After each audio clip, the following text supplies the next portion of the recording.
Let's jump right in. We literally hold the entire sum of human knowledge right in our pockets, right?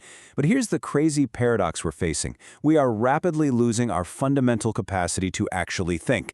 Welcome to this explainer on what is really a very modern crisis. We're calling it the war on thought. So you've got to wonder, with all this information just sitting at our fingertips, why are we becoming so much less thoughtful? Well, it turns out that the exact same technology that was supposed to empower us is basically muting our intellect. It's spoon-feeding us all the answers before we even have a chance to ask the questions, and it's fueling this absolute epidemic of distraction. Just think about your own day-to-day life for a second. We are carrying around devices with way more computing power than all the Apollo missions combined. But instead of using all that power for intellectual growth, we're mostly using it to crush digital candy or mindlessly scroll through endless feeds, pretty much just to numb our brains out. And this is definitely not how we used to operate. If you look back from the communal reflection of the Enlightenment all the way to those intellectually vibrant decades right after World War II, deep thought is what drove human progress. Yet today, in our super highly educated internet age, we're somehow moving backward. We're literally just thinking less. Now, the cost of this habit is absolutely immense. Confucius actually warned us about this way back when, saying that learning without thought is labor lost.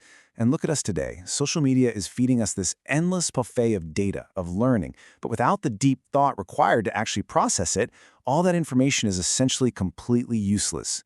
So on a macro level, this total lack of reflection is breeding major societal stagnation, leading us to just rely on brute force and endless conflicts. But history proves that's the wrong path. Real, meaningful change, like Gandhi liberating India, doesn't require some massive military-industrial complex. It requires thoughtfulness. It requires moral courage. And taking it down to a personal level, the impact is frankly devastating. Young people today are facing this crushing anxiety and existential dread. And why is that? It's because answering life's really big questions, why am I here, what is my mission, what happens when I die, requires us to actually silence that digital noise and bravely look inward. And that's something we just rarely do anymore. Because if we don't exercise our consciousness, our minds kind of ossify. They turn into these deformed bushes instead of the magnificent trees they were always meant to be. We end up totally trapped by what's known as the monkey mind, that incessant, anxious internal chatter that completely drowns out any chance of real deep introspection.